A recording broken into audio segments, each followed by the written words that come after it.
입니다. 잇몸병 치료 질환에 대해서 말씀드리겠습니다. 사진 하나 보고 계신데요. 잇몸에 염증이 좀 있어 보이십니까? 치아와 치아 사이에 잇몸이 좀 빨갛게 커져 있고요.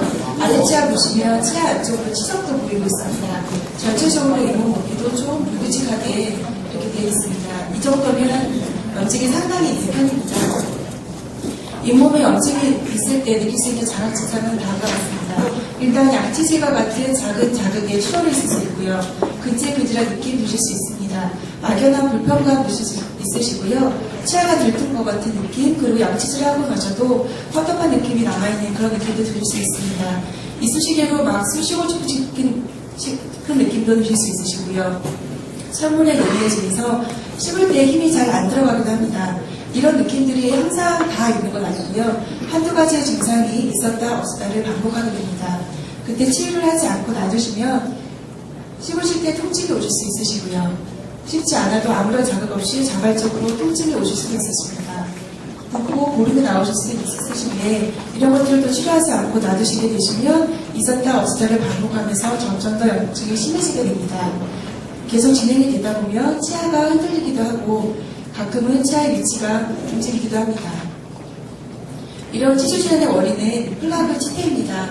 플라그라는 것은 치면이나 탈락하지 않는 단단한 물질, 즉 고철물이나 치석에 침착된 미생물 집합체인데요. 1세제곱밀리미터당 10억 이상의 세균이 존재하고 종류만 해도 5,000가지가 넘습니다. 지금 보시기에 왼쪽 사진은 처음 환자가 오셨을 때 찍은 사진입니다. 이 치아에다가 플라그에 침착이 되는 착색제를 묻혀놓고 한번 물로 헹구게 합니다. 그리고 나서 찍은 사진입니다. 보통 치과에 오시는 분들은 양치질 열심히 하시고 오시기 때문에 플라그가 없다고 생각이 되시겠지만 치아 주변으로 보시면 이렇게 플라그가 있는 거 확인이 되실 겁니다. 잇몸 질환의 중요한 원인 중에 하나가 또 치석인데요. 치석은 그냥 생기는 게 아닙니다. 양치질로 제거되지 않은 플라그가 입속에서 굳은 것인데요. 평론과 내부에 플라그와 독소를 포함하고 있습니다. 따라서 치주 질환의 아주 중요한 원인이 되고 치석이 제거되지 않으면 잇몸 염증은 나아지실 수 없습니다. 따라서 약을 드신다거나 가글린 용액으로 절대 해결하실 수 없으시고요. 치과에 나오셔서 스케일링이라는 과정을 통해서 제거를 받으셔야 됩니다. 스케일링이라는 건 이렇게 잇몸 위에 있는 눈에 보이는 치석을 제거를 하는 것을 얘기를 하고요. 이 과정은 위생사를 통해서 이루어지게 됩니다. 치주 질환의 진행 과정입니다. 일단 건강한 잇몸에 대한 모습들을 보겠습니다. 윗부분 치아고요. 치아 뿌리가 있습니다.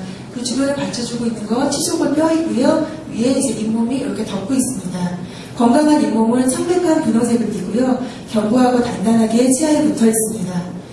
우리가 눈에 보이는 잇몸이 다 치아에 붙어 있는 건 아니고요. 치아와 잇몸 사이에는 약간의 주머니를 형성하면서 떨어져 있는데 그 간격이 건강한 잇몸에서는 1에서 2mm 정도가 됩니다.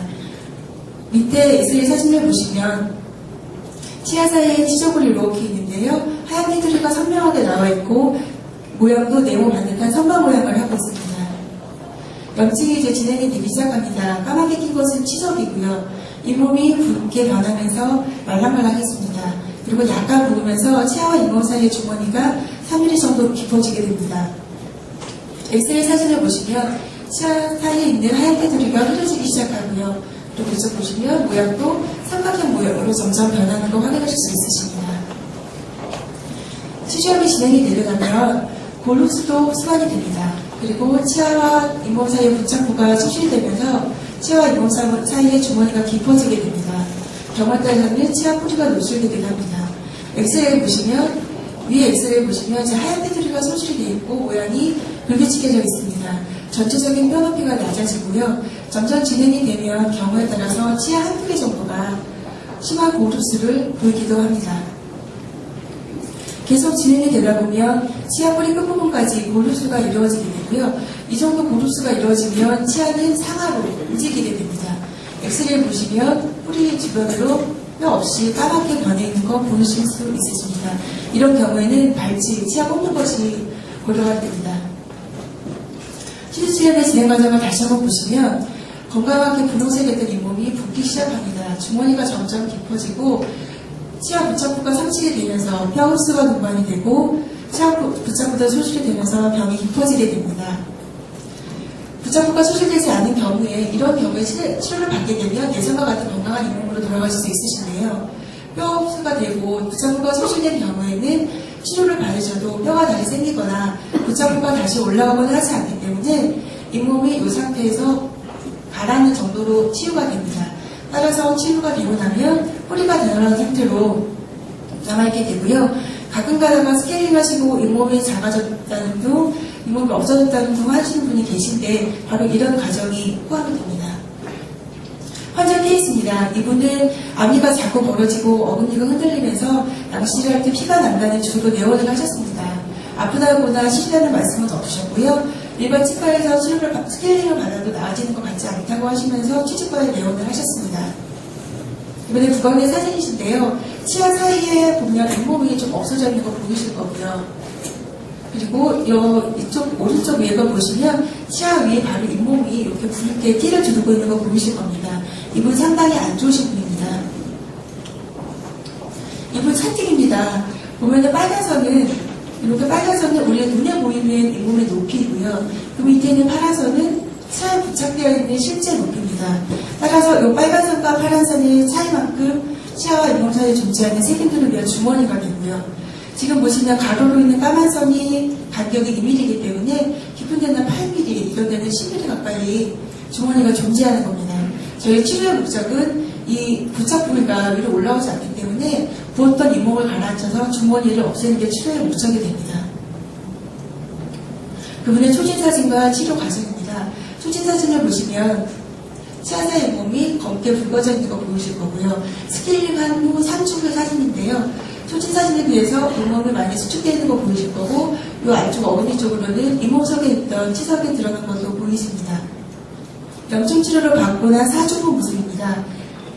잇몸이 조금 더 수축이 돼서 뿌리가 많이 드러나는 거 보이실 겁니다. 잇몸 관리를 하셔야 되는데요. 집에서 치과에서 양쪽으로 다 받으셔야 됩니다. 양치질 하시는 게 가장 중요하고 특히 3주 때 주무관 이후 그리고 약간의 증상을 느끼시는 분들은 충치보다는 잇몸 쪽으로 더 많이 신경을 쓰셔야 됩니다. 치수질환이 있는 분들은 충치 있는 분들하고 약간 양치하는 방법이 틀린데요. 일단 꼼꼼하게 하셔야 되고요. 잇몸도 같이 마사지 하신다 생각하셔야 됩니다. 움직임을 작게 하셔야 되는데 앞뒤로 뻗고 문지르시게 되시면 치아와 치아 사이는 바뀌지도 않고 치아는 또 마모가 되게 됩니다. 움직임을 작게 하실 때 작은 원을 그리시거나 아니면 짧은 진동을 주시거나 하셔서 치아와 치아 사이까지 닿게 하셔야 됩니다. 보조기구로 치실과 치간시술을 사용하시면 좋습니다. 치과에 내원을 하셔서 검사를 받으십시오. 치석 제거 스케일링으로 되는 건지 아니면 염증 치료까지 받아야 되는지 검사를 받으시고요. 스케일링을 하시고 나면 일시적으로 염증이 치유되는 기간 동안 약간 시리고 들뜬 느낌이 드실 수 있으십니다. 이때 찬물을 좀 조심하시면 좀 더 빨리 가라앉을 수 있으시고요. 3주 후에 염증이 어느 정도 가라앉고 나면 더 깊이 염증 치료를 받게 되십니다. 염증 치료는 한 번에 다 되는 게 아니고요. 2번, 3번, 많게는 6번까지 나눠서 부위별로 진행이 됩니다. 심한 경우에는 마취도 하게 됩니다. 그리고 한 달 있다가 재평가를 하게 되는데요. 많이 안 좋은 부분은 수술을 하기도 합니다. 기본적인 염증 치료가 끝나고 나면 정기적으로 리콜 체크를 하게 돼서 유지 관리 치료를 받게 되시는데 이 간격은 저희가 정해드립니다. 보조기구로는 치실과 치간시술이 있습니다. 두 개가 작용하는 지점은 다 똑같고 치아와 치아 사이 양치질로 잘 되기 어려운 부분을 보조해주는 기구입니다. 치실은 잇몸이 치아 사이를 메우고 있는 경우에 사용하게 되고요. 치간시술은 치아 사이의 잇몸이 소실된 경우에 사용하시게 됩니다. 치아 옆쪽으로 접근을 하셔서 꼬치기처럼 생긴 부분을 넣다 뺐다 해주시는 겁니다. 저희 치약에는 마모제가 들어있기 때문에 치약을 묻혀서 사용하시게 되면 치간치료를 받는 부위는 이제 뿌리 부분이기 때문에 뿌리가 마모가 됩니다. 따라서 양치질을 하시고 나셔서 해보시는 단계에서 물만 묻혀서 사용해 주십시오. 지금 이제 식사하시고 양치질 하고 오셨을 텐데요. 양치질 실력을 조금 검사를 해보겠습니다. 혀로 앞니 앞쪽 면을 이렇게 한번 훑어주십시오. 뽀드득한 느낌 드시나요? 양치가 가장 잘 되는 부위입니다. 그 느낌 기억하시고요. 혀로 이번에는 위쪽 어금니 이 천장 쪽면 이쪽을 이렇게 만져보십시오. 만지실 때는 치아와 잇몸의 경계부를 만지실 때 더 효과적입니다. 마찬가지로 아래 어금니도 혀 쪽면 이렇게 만져봐 주십시오. 푸석푸석한 느낌이 드시면 양치질가 덜 되실 겁니다. 색은 남아있는 거니까요. 양치질 하실 때 참고하셔서 양치질 하시기 바랍니다. 오래오래 맛있는 거 드시고 싶으신가요? 충치는 상당 부분 치료 가능하며 치아의 기능을 회복할 수 있습니다. 치주질환으로 치조골의 흡수가 일어나면 치료에도 재생이 되지 않고요. 흡수가 지속이 되면 치아가 유지될 수 없습니다. 전체적으로 흔들리는 경우에는 고철하기도 힘들고 치조골의 양이 적은 경우 임플란트를 해도 폐혈식에 동반되는 것도 좀 복잡했습니다. 나중에 후회하지 마시고요. 이 치아와 잇몸이 보내는 신호를 놓치지 마십시오. 우리 몸은 존재감을 느끼는 것 자체가 이상이 있다는 뜻일 수도 있습니다.